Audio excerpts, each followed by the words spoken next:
దయచేసి చిన్న మనవి వినండి. ఆటో కూడా పక్కకు వెళ్తుంది, మీరు కూడా మరి నడి దగ్గరలో నడవద్దు, ప్రక్కగా నడవండి పిల్లలు, ఎందుకంటే ట్రాఫిక్ వచ్చింది కాబట్టి వాళ్ళ సైడ్ ఇవ్వాలి. ఈ విషయాన్ని గమనించండి. దేవుడు లోకముని ఎంతో ప్రేమించను కాగా తన అద్వితీయ కుమారునిగా పుట్టిన వారి యందు విశ్వాసముంచు ప్రతి వాడును నశింపక నిత్య జీవం పొందినట్లు ఆయనను అనుగ్రహించినని దేవుని యొక్క వాక్యం తెలియజేస్తా ఉన్నది. దేవుడు లోకాన్ని ప్రేమిస్తా ఉన్నాడు.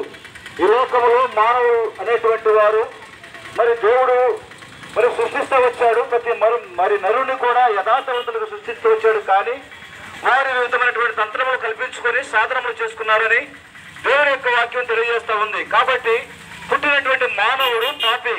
అందుకని ఒక భక్తుడు అంటాడు కదా, నేను పాపములో పుట్టిన వాడును, పాపంలోనే నా తల్లి నన్ను గర్భం ధరించినని.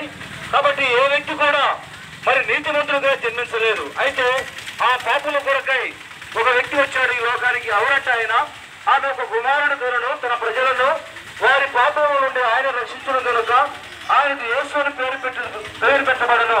కాబట్టి ఒకప్పుడు మా జీవితాల్లో కూడా పాపములు శాపములు ఉన్నటువంటి వారిని, అయితే ప్రభువైనటువంటి యేసుక్రీస్తు వారు గురించి తెలుసుకున్నప్పుడు మా పాపములని కూడా ఒప్పుకొని మరి ఆయన ఎదుట విడిపించబడి నేను నీతిమంతులను చూస్తూ వచ్చాడు దేవుడు.